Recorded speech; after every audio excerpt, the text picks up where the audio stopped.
YouTube, listen, thank you so much for sticking with us throughout this entire series. Thank you for sticking with us through the construct, through the catching bait, through the catching fish. Y'all stay tuned. All right, look, you can't see him right now, but he here.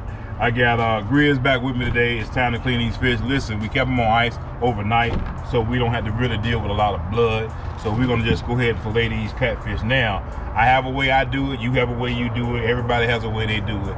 So I know the old school way was taking a catfish, nailing him to a tree and skinning him, and then you would deal with the whole catfish, or whatever. You can also fillet it that way if you want to. I simply do my catfish like I do my crappie. Actually, I come in because the meat is attached to the skin. So guess what I'm gonna do? We are coming down behind the head, just like this. Go all the way to the backbone. Come all the way down the backbone. Just like that. All right, this is bone, y'all. So I did not waste any meat, all right? So then what I do is I come here, but I'm not going all the way to the skin. The reason being is because that catfish has that red line on it, you all. And what we're gonna try to do is avoid that red line.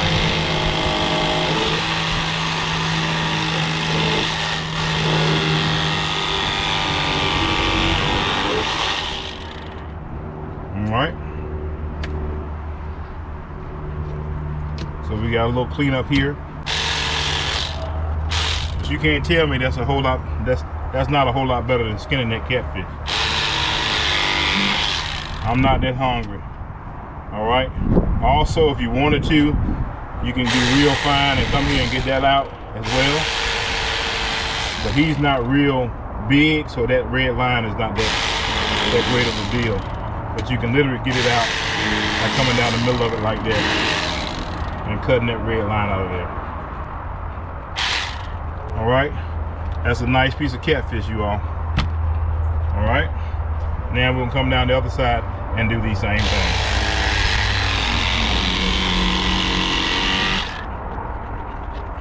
As you all see, that is all backbone.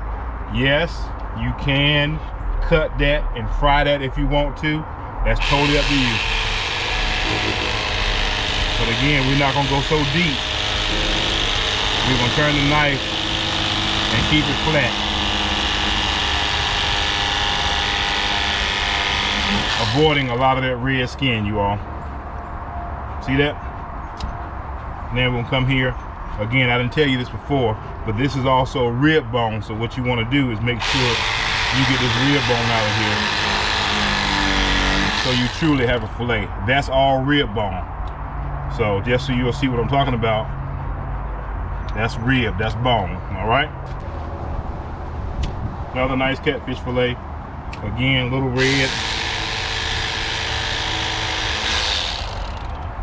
That red has the strong flavor in it, so you want to take that strong flavor out. Now, another thing that a lot of people don't talk about, some of the best meat on a catfish, especially a larger catfish, is this belly meat. Come here and you can get this belly meat out. This is not the largest catfish, but you see how I avoided that. You all know that's full of urine, but it's still full of urine and it's not on my meat. So guess what? To me, that's a good clean catfish, you all. All right, that's a couple catfish show for you, and guess what? We're gonna get these prepared, put them in the house for you, and we're gonna get them all cooked up for you. Now we got to the good part. Y'all see Miss Lacey back here. She is getting ready to show us what to do with these catfish. Y'all stay tuned and y'all gonna see some good old catfish going on. Some catfish cooking and some catfish eating, baby. Y'all stay tuned. So I see you got this vegetable oil here, and tell me, why do you use vegetable oil when you're cooking your fish? I use vegetable oil because it has the tendency to hold the heat very well when frying fish, because I have to have it at a high temperature. Okay. Because I don't want my fish to be soggy, so I kind of let my grease get a little bit hotter than normal. So fry fish high. So what we're looking for here, how do we know when this grease is ready? I see you got your catfish here, and you already, now look, I see some type of wet batter here. What you got going on with this catfish? I have it soaking, marinating in buttermilk and some seafood seasoning that I combine together myself. That's what I season my fish with. Okay, so look, on this bread now, you got this meal. It's not a Happy Meal. This is cornmeal and what else? This is cornmeal and some Hooters breader.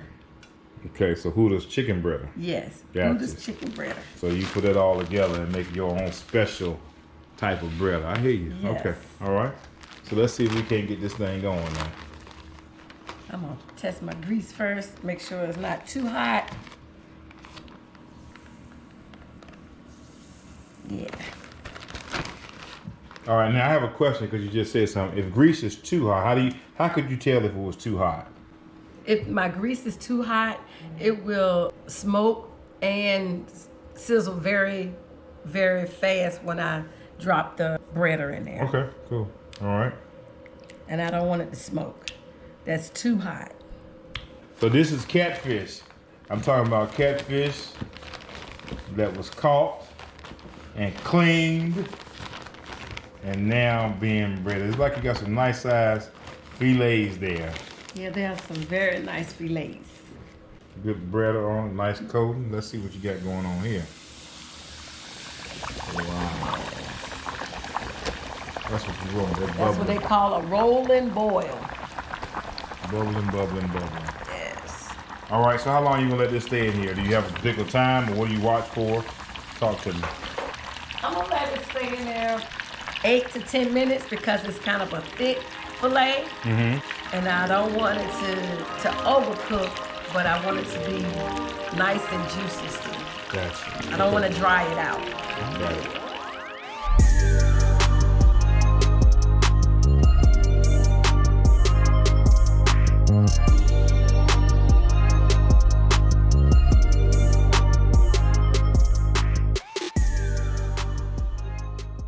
All right, Miss Lacey, what you got going? I see she's slowing down a little bit.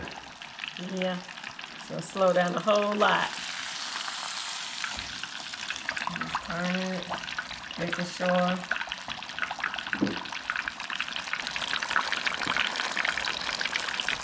Man, that's playing like a chicken breast. Yeah, it's still kind of at a high boil. That means it's still kind of got a lot of juices there. And once the juices settle down a little bit more, a lot of moisture is there. And once the rolling boil of the grease slow down some, then you know that your fish is thoroughly done. But see, I still have quite a rolling boil there, which means I still have a lot of moisture, a lot of juices.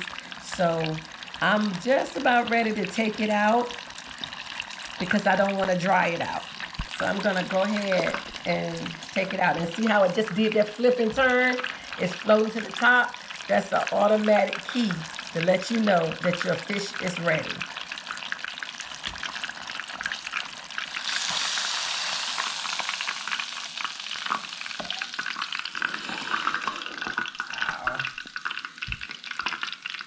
That's what you call a catfish fillet right there. It is good.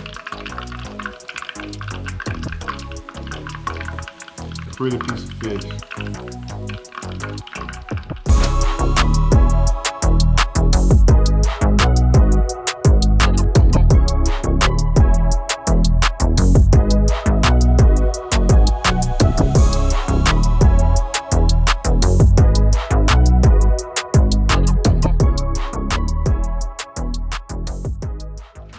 All right, we got two pretty catfish fillets here. And we got Miles, aka Jug, in the house. He said he gonna do the taste test today, y'all. Y'all wanna see how it tastes. So he gonna, first of all, he gonna break it open. We gonna see how this thing plays. So let's break it open. Let's break bread. Oh boy, look at that. Look at how that thing flaking like that. Put it back on the top of it. Lord, my shepherd, I shall not want. I'm gonna taste that. It's all good for later on. That's good. That is real good, he says, y'all. So look, Miss Lacey, that's what she want to do is cook for her youngest, her baby boy.